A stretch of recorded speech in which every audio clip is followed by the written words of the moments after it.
Hey, did you know The Used put out a record this year? Yes, The Used. The Used from back in the day, the early 2000s. Do you remember that whole post-hardcore thing? Were you alive for post-hardcore? Well, post-hardcore was a thing that happened after hardcore. It took a little bit of the emo, it took a little bit of the hardcore, it took a little bit of the melody and a little bit of the screaming, put it all together and did a whole bunch of things with it. Some people did really, really cool things with it, and bands like The Used did really, really lame, poppy things with it. And today, I'm going to talk about The Used most recent release, which came out in May of this year, and it's called Toxic Positivity. Bert McCracken and the gang are back again. He is one of the worst vocalists I have ever seen live, and I was so surprised to hear that people are still telling him that it's okay for him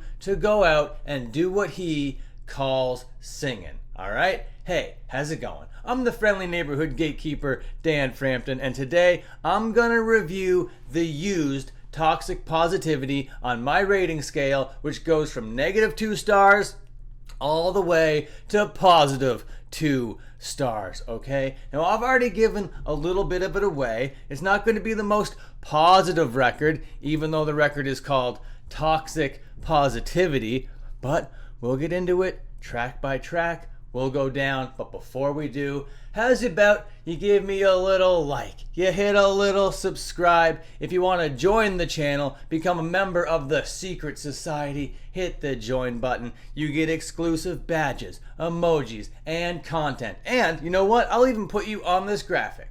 Alright, let's move on to the track list. The first song is called The Worst I've Ever Been, and this just feels Ronnie Radke-pilled. It's as poppy as post-hardcore can get, and it looks like they're just trying to do the whole big rock and roll festival type thing. And that's okay, but the guitar and the vocals are just about as trashy as you could possibly get. I'm giving this track 0 stars. The next track is called Numb. It's cartoonishly Hollywood Undead inspired, okay? I'm not going to go into it too much. This thing is another unenjoyable song.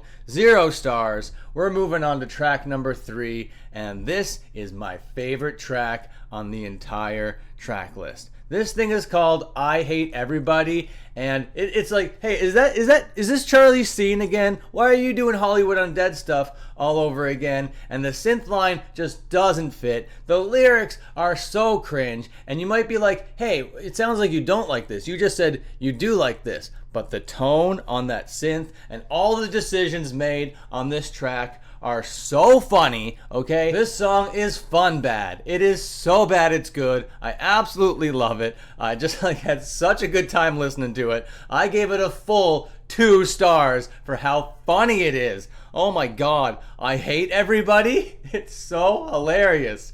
Oh my god. And then we'll move on to song number 4 called Pink Swear. Alright, this is unlistenable garbage, total trash, -1 star. We're finally going into the trenches. We're going into the gutters. We're digging holes and going underground for negative stars on this one. This one goes beyond unenjoyable. This is unlistenable. This is so bad. This shows you why Bert is so bad at singing. His voice is awful. He has no idea what to do with it. He has no idea when to go high, when to go low, when to go soft, when to go hard. He just does whatever, whenever he just kind of feels like it. Doesn't matter if the song calls for it or not. And the song Headspace, number 5, we'll move on to that song now, and he continues to show me all of that, okay? How does he still not know how to write, how to perform, and how to deliver vocal lines? It's absolutely insane. This is the definition of formulaic pop rock. The song is called Headspace, and it's definitely not the meditation app. I'm giving this thing 0 stars. Okay, we'll move on to song number 6. It's called Cherry. All right, Cherry. All right, that's cool. That might be a fun little song. Nuh-uh. all right? I had to take a break. I couldn't listen to this whole record in one sitting. My ears had ear fatigue already. At 6 songs in, I'm like, nuh-uh. Boys and girls, ladies and gentlemen, I'm gonna go play some Mario. I'm gonna go listen to another record that I actually like. I'm gonna go for a walk. Maybe I'm gonna eat a McDouble or two, you know what I mean? I might go get a Sprite. I might have to drink a coffee, but then I'll come back to the record and listen to this song begrudgingly. I'll throw on Cherry, and I'll say, this is about as corny as the record has gotten yet. These vocal lines are so grating, I cannot believe he got away with it. Why are people being like, yeah, good job, Bert. That's a good take. Let's continue with that. And then we get the wackest breakdown, if you could even call it that. It goes on for 4 bars and then they just move on. I gave this thing -1 stars. It's unlistenable. Song Cherry, bad.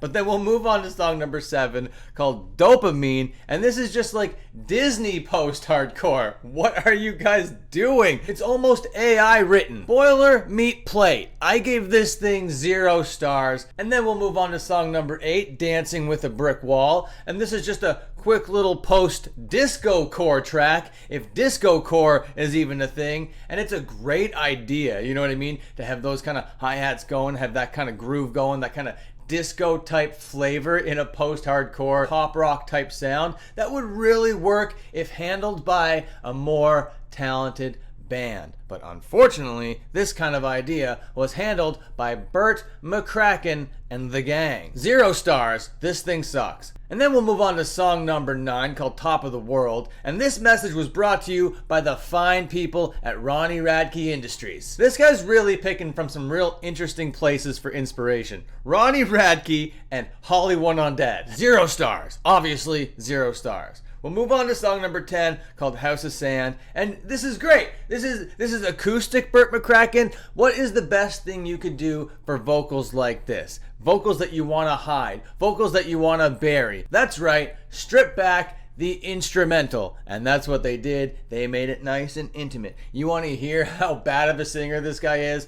Well, here you go. Here's a track. 0 stars. And then track number 11, Have Mercy. We're coming to the end. This is the last track. It's called Giving Up. And I don't know if they're being ironic here, but I'm catching a whiff of irony over here. But this is where they take that post-disco core thing, they take that Hollywood Undead worship, and they try to mash the two, and it comes out as flavorless as possible. This record sucks. This song sucks. Unenjoyable from top to bottom. I'm giving The Used Toxic Positivity -1 star. Okay, and that's gonna do it. Thank you so much for watching. Until my next upload, watch one of these uploads. Okay, see ya.